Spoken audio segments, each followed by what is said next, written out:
বজবজে দুগোষ্ঠীর ঝামেলায় চলল গুলি, পড়ল বোমা, ঘটনাস্থলে বিশাল পুলিশ বাহিনী।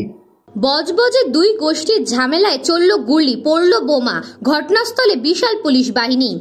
পুলিশ এবং স্থানীয় সূত্রে জানা গিয়েছে, দক্ষিণ 24 পরগনার বজবজ পৌরসভার 19 নম্বর ওয়ার্ড এবং বজবজ 1 নম্বর ব্লকের উত্তর রায়পুর গ্রাম পঞ্চায়েতের সংযোগস্থলে একটি নির্মীয়মান গোডাউনকে কেন্দ্র করে দুপক্ষের ঝামেলা।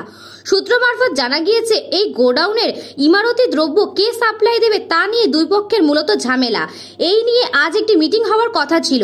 সেই মিটিং শুরুর আগেই এই বোমাবাজির ঘটনাটি ঘটে। নির্মীয়মান ওই গোডাউনের শ্রমিকের কথা অনুযায়ী বেশ কয়েক রাউন্ড গুলির পাশাপাশি গোডাউনের পাঁচিলে মারা হয়েছে বোমা। পাঁচিলের গায়ে স্পষ্ট বোমা ফাটার চিহ্ন এবং গুলির দাগ। ঘটনাস্থলে এসডিপিও কামরুজ্জামান মোল্লার নেতৃত্বে বজবজ এবং মহেশতলা থানার বিশাল পুলিশ বাহিনী। ঘটনার পর থেকে এলাকা থমথমে, মুখে পেটেছে এলাকার স্থানীয় বাসিন্দারা। তবে কোনো পক্ষে প্রকাশ্যে এই বিষয়ে ক্যামেরার সামনে মুখ খুলতে চাইছেন না। ঘটনায় এখনো পর্যন্ত কোনো আটক বা গ্রেফতার নেই।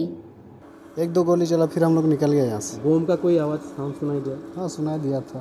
कितने आदमी थे वो लोग? आदमी तो इधर बहुत आया था। बहुत सारे आदमी आया था। हाँ, पहले कभी आया था ये लोग? नहीं पहले तो नहीं देखा हम लोग।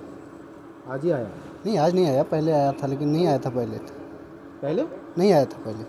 आप नहीं, वो लोग जो लोग बॉम्बिंग करके गया वो लोग पहले भी कभी आया था? नहीं, ऐसा तो नहीं हुआ कभी पहले। आज ही पहली बार आया। দক্ষিণ 24 পরগনা থেকে বাবলু প্রামাণিকের রিপোর্ট, নিউজ বঙ্গ টাইম।